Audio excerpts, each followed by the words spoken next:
Hello students, welcome to the online classes. My name is Nidhi Dixit. Today we will continue or start with a new chapter, that is Nutrition in Animals of class 7.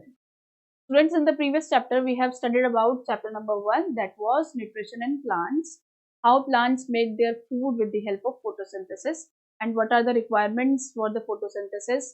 The requirements were carbon dioxide, which it took from the air, and water, which it took from the soil, and along with water and carbon dioxide, two other requirements were there.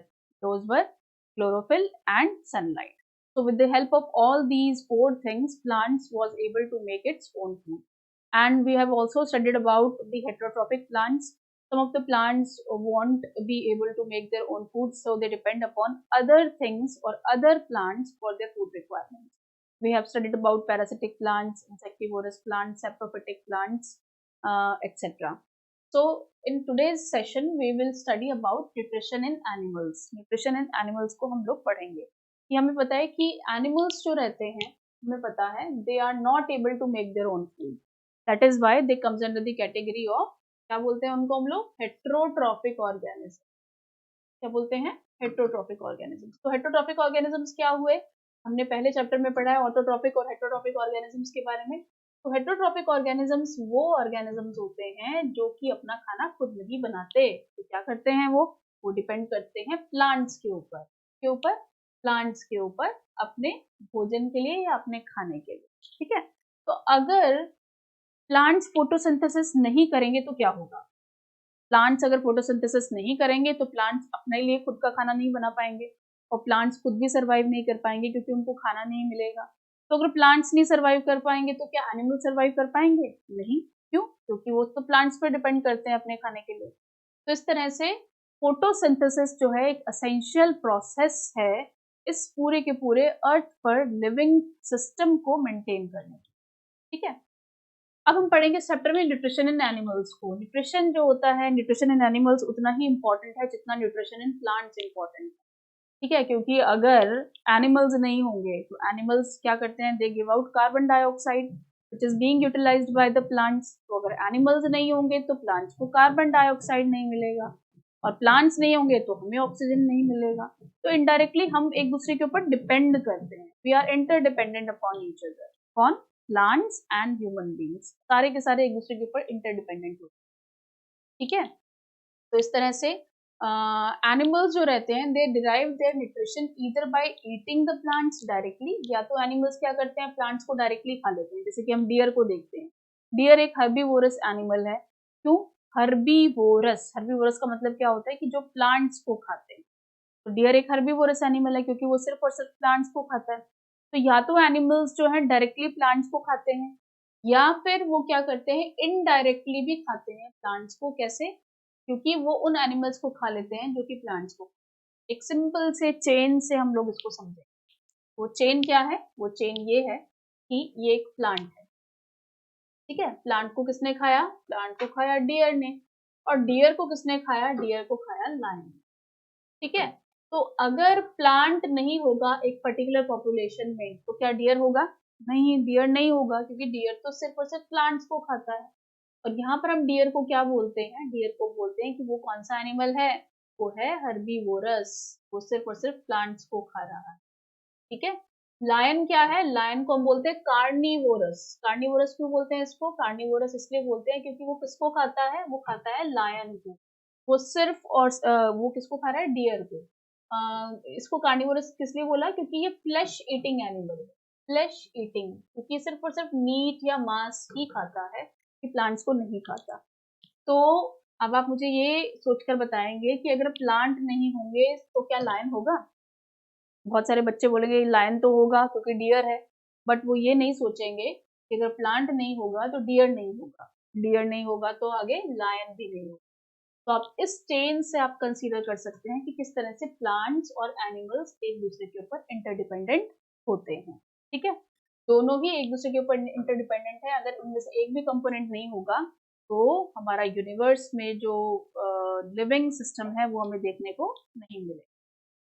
Some animals feed on both plants and animals. कुछ ऐसे animals होते हैं जो कि plants और animals दोनों को खाते हैं. उनको हम क्या बोलते हैं? ओमनिवोर. जैसे कि डॉग है. डॉग क्या करता है, डॉग प्लांट बेस्ड प्रोडक्ट भी खाता है और एनिमल्स यानी कि फ्लेश को भी खाता है। सिमिलरली क्रो है, सिमिलरली हम हैं, ह्यूमन बींग्स हैं, हम लोग क्या करते हैं, हम लोग फ्लेश भी खाते हैं यानी कि मीट या मांस भी खाते हैं, प्लस प्लांट बेस्ड प्रोडक्ट्स भी खाते हैं। तो we come under the category of omnivorous animal. तो सभी ऑर्गेनिजम्स को फूड की रिक्वायरमेंट होती है फॉर देयर की स्पेलिंग रॉन्ग है, इसको करेक्ट कर लीजिएगा, for their survival and growth. सभी को खाना चाहिए सर्वाइवल और ग्रोथ के लिए।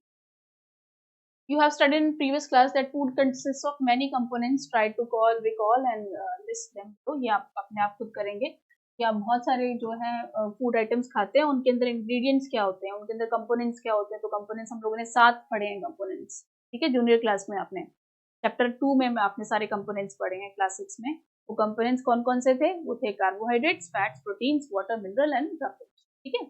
These components such as carbohydrate and proteins, ये जो होते हैं ना सबसे ज्यादा कॉम्प्लेक्स होते हैं, कार्बोहाइड्रेट और प्रोटीन। ऐसे तो फैट्स भी कॉम्प्लेक्स होते हैं पर कार्बोहाइड्रेट और प्रोटीन सबसे ज्यादा कॉम्प्लेक्स होते हैं। ये जो सब्सटेंसेस होते हैं ना, ये जो कॉम्प्लेक्स सब्सटेंसेस होते हैं, हमारी बॉडी उनको एज सच यूटिलाइज नहीं कर सकती। जैसे कि हम कोई भी खाना खा रहे हैं तो वो खाना जैसे ही हम खा रहे हैं वो एज सच आपकी बॉडी में यूटिलाइज नहीं होगा, तो छोटे छोटे पार्टिकल्स में पहले बॉडी को तोड़ना पड़ता है, ठीक है। तो वो क्या करेंगे, जो कॉम्प्लेक्स सब्सटेंसेस हैं, जैसे मैंने आपको अभी नाम बताए, 2 नाम बताए कि कार्बोहाइड्रेट और प्रोटीन क्या है, बहुत ज्यादा कॉम्प्लेक्स होते हैं, तो उनको क्या करना पड़ेगा, उनको चेंज करना पड़ेगा सिंपलर सब्सटेंसेस, इसमें सिंपलर सब्सटेंसेस में, तभी हमारी बॉडी उनको यूटिलाइज कर पाएगी, अदरवाइज उनको यूटिलाइज नहीं कर पाएगी। तो ये जो प्रोसेस है, दिस प्रोसेस ऑफ कन्वर्टिंग, इसको आप अंडरलाइन कर लीजिए अपनी बुक में। The process of converting or breaking down the complex food material into simple and soluble form is called as digestion. इसको हम क्या बोलते हैं, डाइजेशन। यानी कि जब हम लोग कॉम्प्लेक्स फूड मटेरियल को सिंपलर फॉर्म में चेंज कर देते हैं तो हम क्या बोलते हैं, डाइजेशन, ठीक है। और इसके अंदर कौन सा सिस्टम हमारा काम करता है, इसके अंदर हमारा जो सिस्टम काम करता है उसको हम क्या बोलते हैं, डाइजेस्टिव सिस्टम, ठीक है, डाइजेस्टिव सिस्टम। तो ये तो डाइजेशन की डेफिनेशन थी। अगर आपसे डाइजेस्टिव सिस्टम की डेफिनेशन पूछी जाए तो आप लिख सकते हैं, क्या लिखेंगे, the system that converts complex food material into simple and soluble form is called as digestive system. तो बहुत सारे ऐसे एनिमल्स हैं जो कि फिजिकल और केमिकल मेथड दोनों को यूज करते हैं कॉम्प्लेक्स फूड मटेरियल को सिंपलर फॉर्म में चेंज करने। अब मैं आपको एक डायग्राम के थ्रू समझा रही हूँ। देखिए ये कॉम्प्लेक्स फूड मटेरियल है, ठीक है, काफी कॉम्प्लेक्स है ये फूड मटेरियल, तो सिंपल फॉर्म में तोड़ना है, तो तोड़ना है इनको, तोड़ना है तो क्या करेंगे, इनके जो बीच के बॉन्ड्स हैं, जो कनेक्शंस हैं, इनको तोड़ना पड़ेगा, तभी सिंपल फॉर्म में टूटेंगे। तो ये क्या हो गया, सिंपल फॉर्म में टूट गया। अब सिंपल फॉर्म में टूटने के बाद हमारी बॉडी इसको इजीली एब्जॉर्ब कर लेगी, इसको इजीली यूटिलाइज कर लेगी, ठीक है, और हमें एनर्जी देने का काम करेगी, ठीक है।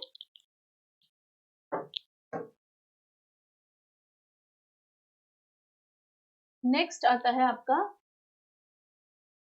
Different ways of making food, taking food. कौन कौन से तरीके हैं जिससे हम लोग खाना ले सकते हैं। तो अलग अलग जो ऑर्गेनिजम्स होते हैं हमारे यूनिवर्स में, उनका खाना लेने का जो तरीका होता है ना, वो अलग अलग तरीके।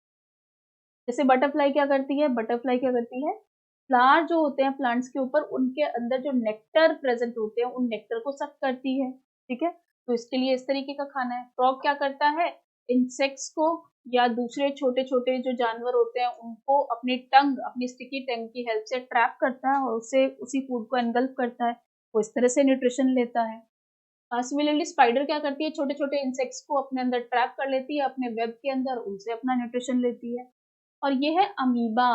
क्या है, अमीबा। ये पता है क्या होता है, ये एक सिंगल सा सेल होता है, ये आपको अपनी नेकेड आईज से नहीं दिखाई देगा, यानी कि अगर आप अपने ऐसे ही अपनी आंखों से इसको देखना चाहें वैसे ही आपको पानी में दिखाई देता है, पानी में भी आपको ऐसे नहीं दिखाई देगा, you will need a microscope in order to see this type of micro organism.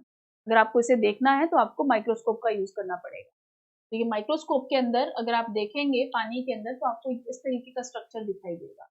ये सबसे पुराना माइक्रो ऑर्गेनिज्म है, सबसे पुराना, यानी कि जब धरती का एवोल्यूशन हुआ था, जब धरती बनी थी, उसके बाद जो फर्स्ट माइक्रो ऑर्गेनिज्म धरती पर आए थे उनमें से एक जो है वो क्या है, अमीबा है। यानी कि ये तब से अब तक चल रहा है, ये आपको अभी भी देखने को मिलता है और तब से लेकर अब तक इसके अंदर कोई चेंज नहीं आया, ये जैसे था ये वैसे ही है अभी, तो इसके अंदर क्या देखने को मिलता है, हमें एक सिंगल सा सेल है, ये पूरा का पूरा एक सेल ही है, और इस सेल के अंदर क्या है, बाहर ये जो आपको दिख रही है लाइन, ये इसको हम बोलते हैं इसकी प्लाज्मा मेम्ब्रेन। क्या है, ये इसकी बाहर की लेयर है जो कि इसको प्रोटेक्ट करने का काम करती है। अंदर इसके साइटोप्लाज्म होता है और ये होता है न्यूक्लियस। अब ये खाना कैसे खाएगा, खाना खाने के टाइम पता है क्या करता है, ये करता क्या है कि जैसे ही इसके पास खाना आएगा ना, ये क्या करेगा, अपने ये जो आपको मेम्ब्रेन दिखाई दे रही है ना, इसको क्या करेगा, बाहर की तरफ एक्सटेंड कर देगा, तो बाहर की तरफ, ठीक है, फिर और आगे करेगा, वो भी आगे करेगा। अल्टीमेटली ये खाना कहाँ जाता है, इधर की तरफ, अंदर की तरफ आ जाता है। अंदर की तरफ आने के बाद यहाँ बड़े बड़े फूड वैक्यूल्स होते हैं, तो ये जो खाना है ये किसमें चला जाएगा, फूड वैक्यूल्स के अंदर चला, और इसी फूड वैक्यूल के अंदर कुछ एक डाइजेस्टिव जूसेस निकलते हैं, कुछ ऐसे लिक्विडी सब्सटेंस निकलता है जो इस खाने को क्या कर देता है, सॉल्युबलाइज कर देता है, लिक्विड फॉर्म में इसको चेंज कर देता है, जिससे ये अमीबा क्या होता है, इससे अपना नरिशमेंट ले लेगा, जो भी न्यूट्रिशन इसको लेना होगा, और अल्टीमेटली इसका जो बचा कुचा ट्रेसेस होंगे, वेस्ट मटेरियल होगा, वो कहाँ आ जाएगा, फूड वैक्यूल इसको यहाँ पर लेकर आ जाएगा और उसको बाहर की तरफ। तो आपने देखा सबका खाना खाने का तरीका जो है वो अलग अलग है, ये अमीबा का कुछ अलग है, बटरफ्लाई का अलग है, फ्रॉग का अलग है और स्पाइडर का अलग, ठीक है।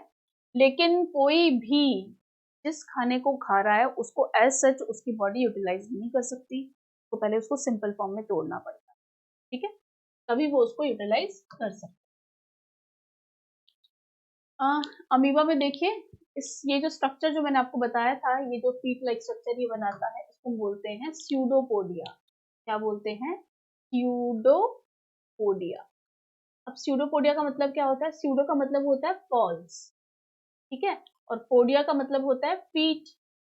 वैसे तो ये इसकी जो मेम्ब्रेन है ये इसको चलने में काम में देती है, लेकिन चलने के लिए तो पैर जरूरी होते हैं, लेकिन इसके पास तो पैर है नहीं, तो ये क्या करता है, अपनी सेल मेम्ब्रेन को ही बाहर की तरफ एक्सटेंड करते करते करते करते ये लोकोमोशन करता है, यानी कि चलता है, और अपने खाने को भी ट्रैप करने का काम करता है, ठीक है। तो हमने देखा कि किस तरह से ये फूड पार्टिकल्स को एनगल्फ करता है अमीबा। स्पाइडर जो होता है वो वेब का यूज करता है, बटरफ्लाई जो होता है उसके अंदर एक फीडिंग ट्यूब होती है, बटरफ्लाई के अंदर क्या होती है, एक फीडिंग ट्यूब होती है, जिससे वो फ्लावर के अंदर अपनी फीडिंग ट्यूब को डालती है और उसमें से अपने नेक्टर को ले लेती है। मस्किटोज जो होते हैं they feed on the blood of the animals, mosquitoes क्या करते हैं, हमारा खून चूसते हैं, उनके अंदर भी इसी तरह की एक फीडिंग ट्यूब होती है सक करने के लिए। फ्रॉग्स जो होते हैं उनकी टंग होती है, बड़ी सी स्टिकी टंग होती है, जिससे वो कोई भी मच्छर या कोई भी मक्खी उनके आसपास जा रही हो तो उसको ट्रैप कर लेते हैं। स्टारफिश जो होती है get its food in an amazing method, feeds on the small animals like snail, fish and worms. Starfish देखिए आपने, स्टारफिश का डायग्राम नहीं दिया हुआ है, स्टारफिश किस तरह से फीड करती है, स्टारफिश का जो स्ट्रक्चर होता है वो कुछ इस तरह का होता है, बिल्कुल स्टार की तरह दिखाई देती है। तो ये किस तरह से करती है, it feeds on the small animals like, छोटे छोटे एनिमल्स जो होते हैं दूसरे, उनको ये खाती है, क्या नाम है, जैसे कि स्नेल्स को खाती है, फिश को खाती है, वर्म्स को खाती है। The tube feet present in the body of a starfish capture the food. Now the starfish ये क्या करती है, फूड को कैप्चर करती है, किस तरह से करती होगी देखते हैं हम लोग। Now the starfish pops out of its stomach to its mouth and wraps the stomach around the captured animal. Starfish को जब खाना खाना होता है ना, तो इसके ऊपर क्या होते हैं, आपको इसकी बॉडी पर ट्यूब फीट, ये जो फीट होते हैं ना, इसके अंदर आपको ट्यूब लाइक स्ट्रक्चर्स दिखाई देते हैं। क्या दिखाई देते हैं, छोटे छोटे से ना, इस तरह से इसके ऊपर स्ट्रक्चर दिखाई देंगे, और इसका जो माउथ होता है वो नीचे की तरफ होता है, इसका जो माउथ है वो नीचे की तरफ होता है, ठीक है। Now the starfish pop out it's stomach through its mouth, ये क्या करती है, अपने स्टमक को, यानी कि पेट जो होता है इसका, इट पॉप्स आउट, यानी कि बाहर की तरफ आ जाता है, और जो भी खाना इसको खाना होता है ना, वो स्टमक के अंदर वो रैप कर लेती है और अंदर की तरफ उसको ले लेती है। अंदर की तरफ लेने के बाद उसको डाइजेस्ट करती है और जो वेस्ट मटेरियल होता है उसको एनएस के थ्रू बाहर की तरफ एक्सपेल आउट कर देती है। तो इस तरह से स्टारफिश अपना खाना लेती है। स्नेक्स जो होते हैं, जैसे कि पाइथन होता है, वो कैसे देखा होगा आपने, एनाकोंडा वाली मूवी भी देखी होगी। स्नेक क्या करते हैं, स्नेक्स के कोई दांत नहीं होते हैं, वो क्या, दांत होते भी हैं तो वो पॉइजन सिक्रीट करने के लिए होते हैं। तो बेसिकली जैसे कि पाइथन होता है ना, वो किसी भी अपने खाने को ऐसा एनगल्फ कर लेता है, यानी कि निगल लेता है, ठीक है। तो पाइथन पहले क्या करता है, किसी भी अपने खाने को क्या करेगा, पहले तो उसको जकड़ेगा, उसको ट्रैप कर लेगा अपने अराउंड, इस तरह से उसको रैप करने के बाद और फिर उसको स्वेलो करता है। हम लोग क्या करते हैं, हम लोग अपने हाथ का यूज करते हैं खाना खाने के लिए। तो सभी ऑर्गेनिजम्स को नेचर ने कुछ ना कुछ एक ऑर्गन दिया है खाना खाने के लिए, उसको डाइजेशन के लिए, और सभी के जो तरीके हैं वो भी क्या है, अलग अलग। तो what is the type of food and mode of feeding of the following of the animals. तो आप देखते हैं कि वेरियस जो फीडिंग मोड्स हैं वो सबके अलग अलग हैं। एंट जो होती है वो क्या खाती है, एंट जो होती है उसको मीठा पसंद होता है, छोटे छोटे ग्रेन्स पसंद होते हैं, उसको खाती है। हाउस फ्लाई क्या खाती है, हाउस फ्लाई छोटे छोटे मच्छरों को खाती है, या वेस्ट मटेरियल जो पड़ा होता है वो भी खाती है। बटरफ्लाई जो होती है वो नेक्टर को सक करती है अपनी नेक्टर ट्यूब से, सकिंग ट्यूब से। मस्कीटोज जो होते हैं वो छोटे छोटे लार्वा जो होते हैं उनके ऊपर फीड करते हैं। मिंग बर्ड जो होते हैं, वॉल लिजर्ड, स्नेल, क्रो, सबका अपना अलग अलग खाना होता है, ठीक है। तो कोई इसके अंदर से मोड ऑफ फीडिंग, कोई स्क्रैप करके, कोई च्यू करके, कोई कैप्चर करके, कोई स्वेलो, कोई स्पॉन्जिंग, कोई सकिंग, इन सब एक्टिविटीज को यूज करके सब अपने अपने खाने को लेते हैं। अब हम देखते हैं सबसे इम्पोर्टेंट टॉपिक जो है इस चैप्टर में, that is digestion in humans. हमारे अंदर डाइजेशन जो है वो किस तरीके से होता है। तो हम लोग जो है खाना हम रोज खाते हैं। खाना किस लिए खाते हैं, एनर्जी लेने के लिए। तो हमें पता है कि हम लोग क्या है, ओमनीवोरस एनिमल्स। क्या है, ओमनीवोरस। क्यों है भाई हम लोग ओमनीवोरस? ओमनीवोरस, ओमनी जहां वर्ड आ जाए उसका मतलब होता है बोथ, यानी कि हम दोनों तरीके की चीजें खाते हैं। क्या क्या खाते हैं, हम प्लांट्स को भी खाते हैं और हम क्या खाते हैं, एनिमल्स को भी खाते हैं। इसलिए हमको क्या बोला जाता है, ओमनीवोरस एनिमल्स बोला जाता है। तो हम लोग क्या करते हैं, अपना जो खाना है वो क्या करते हैं, माउथ से खाते हैं, ठीक है। और माउथ से खाने के बाद it passes through a number of the organ. खाना जब हम लोग मुंह से लेते हैं तो क्या करता है, बहुत सारे ऑर्गन्स को पास करते हुए यहाँ से हमारे स्टमक में आएगा, स्टमक से फिर किसमें जाएगा, स्मॉल इंटेस्टाइन, ये वाला पार्ट, स्मॉल इंटेस्टाइन से फिर large intestine, and large intestine से होते हुए देन रेक्टम और एनस के थ्रू बाहर वो आ जाता है। तो इस तरह से ये सारे के सारे जो हैं वो हमारे ऑर्गन्स हैं जो कि डाइजेशन के अंदर इन्वॉल्व हो। इनको हम वन बाय वन पढ़ेंगे। जैसे कि वो कैनाल जिसके अंदर सारी की सारी डाइजेस्टिव एक्टिविटीज कैरिड आउट होती है, हम क्या बोलते हैं, एलिमेंट्री। तो ये सारे ऑर्गन्स जो मैंने अभी आपको नाम बताया, जिसमें माउथ आ जाता है, oesophagus, stomach, small intestine, large intestine, rectum और एनस, ये सारे के सारे किसमें प्रेजेंट होते हैं, एक बड़ी सी कैनाल होती है। ये वो कैनाल है, यहाँ से शुरू होकर इधर से ऐसे होते हुए और बाहर की तरफ जब आता है, ये पूरी की पूरी कैनाल है, इसके अंदर बहुत सारे ऑर्गन्स इन्वॉल्व होते हैं। इसको हम क्या बोलते हैं, एलिमेंट्री कैनाल। क्या बोलते हैं, एलिमेंट्री कैनाल। तो इस एलिमेंट्री कैनाल के अंदर जो भी जितने भी आपके ऑर्गन्स हैं, इनको हम one by one, 7 organs main है। तो सबसे पहले आता है माउथ एंड माउथ कैविटी, जिसको हम क्या बोलते हैं, जिसको हम ब्यूकल कैविटी भी बोलते हैं। क्या बोलते हैं, ब्यूकल कैविटी, या कई बकल कैविटी भी बोलते हैं। तो हम डिटेल में पढ़ते हैं। देखिए, तो एलिमेंट्री कैनाल जो होता है उसका फर्स्ट ऑर्गन होता है माउथ। के अंदर हमारे पास क्या क्या चीजें प्रेजेंट होती हैं, माउथ के अंदर हमारे पास होते हैं टीथ और टंग। टीथ और टंग का क्या रोल होता है डाइजेशन में, देखिए हम खाना जब खाते हैं तो अपने क्या करते हैं, अपने हाथ से खाना खाते हैं और खाना हमारे कहाँ जाता है, माउथ में जाता है। माउथ में हमारे पास टंग है और टीथ है। सबसे पहले टीथ को हम पढ़ेंगे, क्योंकि जब हम खाना खाते हैं तो खाने को हम क्या करते हैं, बाइट करते हैं या च्यू करते हैं। तो खाने को बाइट करने में कौन रोल प्ले करते हैं, टीथ रोल प्ले करते हैं। और हमारे पास जो टीथ होते हैं ना वो 4 तरीके के होते हैं। आपकी बुक में डायग्राम भी गिवन है इसका। कितने तरीके के होते हैं, we have 4 types of teeth. कौन से हैं भाई 4 टाइप्स ऑफ टीथ, ये रहे 4। तो ये जो फ्रंटल टीथ हैं इनको हम क्या बोलते हैं, इंसीजर्स। क्या बोलते हैं, ठीक है। तो इंसीजर्स हुए। और ये वाले जो होते हैं इनको हम क्या बोलते हैं, कैनाइन्स। क्या बोलते हैं, कैनाइन्स। जो तीखे जो टीथ होते हैं उनको हम बोलते हैं कैनाइन। देन आते हैं हमारे पास प्री मोलर्स। प्री मोलर्स क्या होते हैं, और उसके बाद आते हैं मोलर्स। प्री मोलर्स और मोलर्स और इंसीजर्स और कैनाइन्स का क्या रोल होता है, तो इंसीजर्स किसमें हेल्प करते हैं, इंसीजर जो होते हैं हमारे खाने को कटिंग करने के काम में आते हैं। हम कट करते हैं, बाइट करते हैं, इसमें उसमें कौन रोल प्ले करता है, हमारे इंसीजर्स रोल प्ले करते हैं।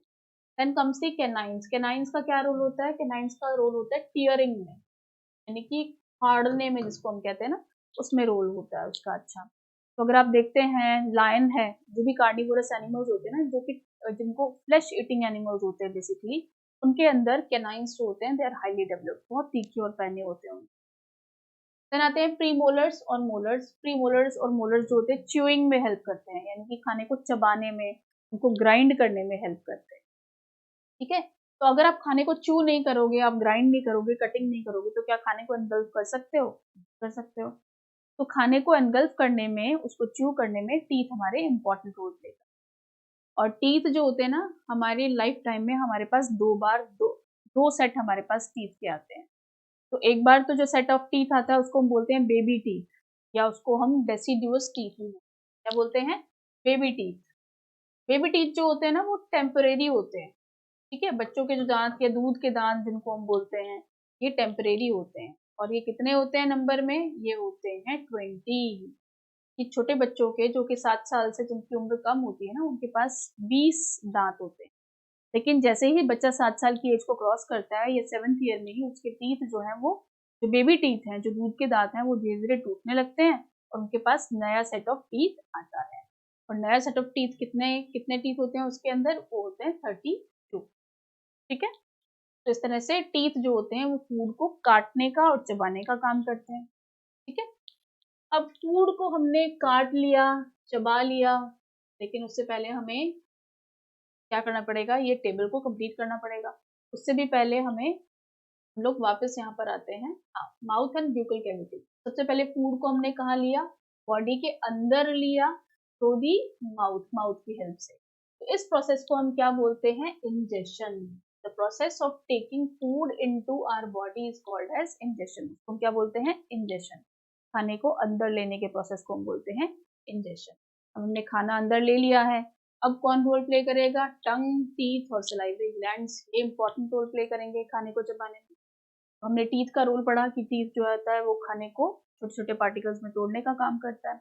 टंग क्या काम करती है? टंग जो होती है ना हमारी, वो निकालती है एक चिपचिपा सा मटेरियल, जिसको हम बोलते हैं सलाइवा। क्या बोलते हैं उसको? सलाइवा, जिसको आप थूक भी बोल देते हैं। सलाइवा जो होता है ना, वो बहुत ज्यादा जरूरी होता है डाइजेशन के लिए, क्योंकि अगर सलाइवा नहीं होगा हमारे माउथ में, तो खाने को स्वेलो करना या एनगल्फ करना जो होगा, वो बहुत ज्यादा मुश्किल हो जाएगा। ठीक है, सूखा सूखा फूड होगा, जिससे हमारी जो एलिमेंट्री कैनाल है वो भी क्या हो सकती है? डैमेज हो सकती है। राइट, इसलिए टंग जो होती है वो अपने अंदर से सलाइवा निकालती है, फूड को क्लैमी बनाती है। क्लैमी मीन्स चिपचिपा बनाती है, जिससे फूड के एनगल्फ करने में हमें कोई परेशानी नहीं आए। साइड बाय साइड हमारे पास क्या प्रेजेंट है? सलाइवरी ग्लैंड्स भी प्रेजेंट हैं, हम इसके रोल को भी पढ़ेंगे। तो सबसे पहली बात तो ये देखने वाली है कि हमारा जो डाइजेशन जो होता है ना, वो हमारे माउथ में ही स्टार्ट हो जाता है। इसमें स्टार्ट हो जाता है, माउथ में ही स्टार्ट हो जाता है। तो टीथ जो होते हैं वो बिगर फूड पार्टिकल्स को छोटे छोटे पार्टिकल्स चेंज करने का काम करता है, जिसको बोलते हैं च्यूइंग या मैस्टिकेशन। क्या बोलते हैं? च्यूइंग या मैस्टिकेशन। ये एक मैकेनिकल प्रोसेस है। मिल्की टीथ और परमानेंट टीथ के बारे में मैंने आपको बताया। मिल्की टीथ कितने होते हैं? 20 होते हैं। ठीक है, उसके बाद परमानेंट सेट आता है हमारे पास, जो कि 32 नंबर का होता है। राइट, और जो कि हमारे pass through out the life हमारे पास। और हमने इंसीजर्स, कैनाइंस और प्रीमोलर्स और मोलर्स के बारे में भी पढ़ा। रेस्ट जो है वो हम लोग नेक्स्ट क्लास में पढ़ेंगे। Thank you.